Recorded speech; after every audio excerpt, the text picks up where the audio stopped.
Well, you saw the news that the Fed basically is staying steady. We saw what that meant for gold as it went up to $5,500 an ounce. We saw that silver shot up a little bit as well.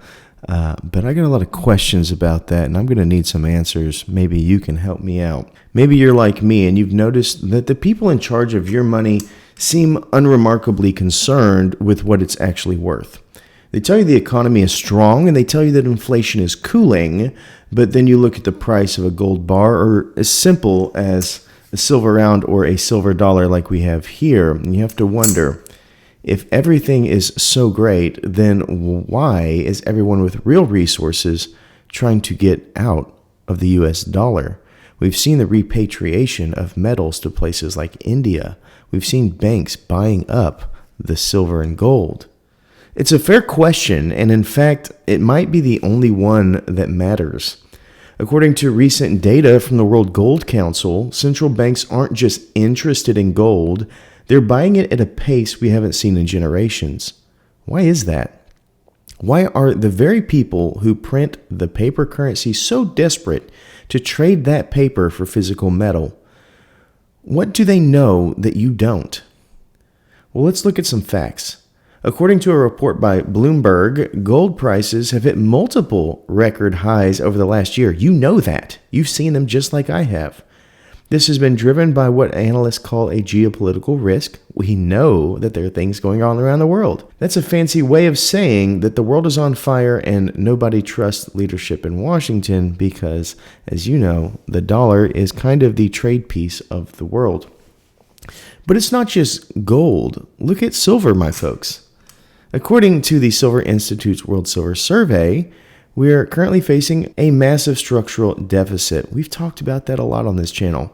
That means the world is using more silver for electronics, solar panels, and medical tech than we're actually pulling out of the ground. And we have seen many companies that are moving to copper for solar panels for a lot of the applications, but as we know, that means efficiency goes down. It's basic physics and it's basic economics. It tells you that when supply goes down and the demand goes up, the price should follow. Yet for years, silver has felt a bit suppressed. According to data from the CFTC, the paper to silver ratio is often hundreds of times higher than the actual physical metal in existence.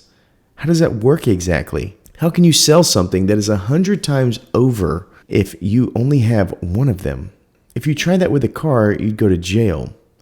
But when the big banks do it on the COMEX, they call it liquidity. Does that feel right to you?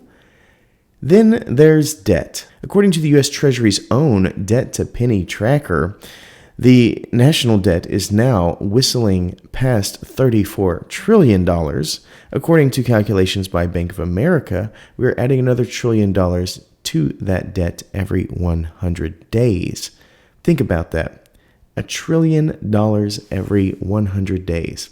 If the dollar is backed by the full faith and credit of a government that borrows $1 trillion every 3 months just to keep the lights on, then how much faith should we really have in this institution?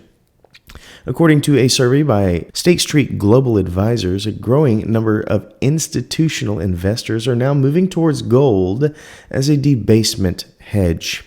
They see the writing on the wall, and they see a currency being inflated into oblivion to pay for wars and social experiments that nobody voted for. And yet, when you talk about sound money, the media calls you a conspiracy theorist. Why is it a conspiracy to want money that just doesn't lose half of its value while it sits in your pocket? So here's the choice.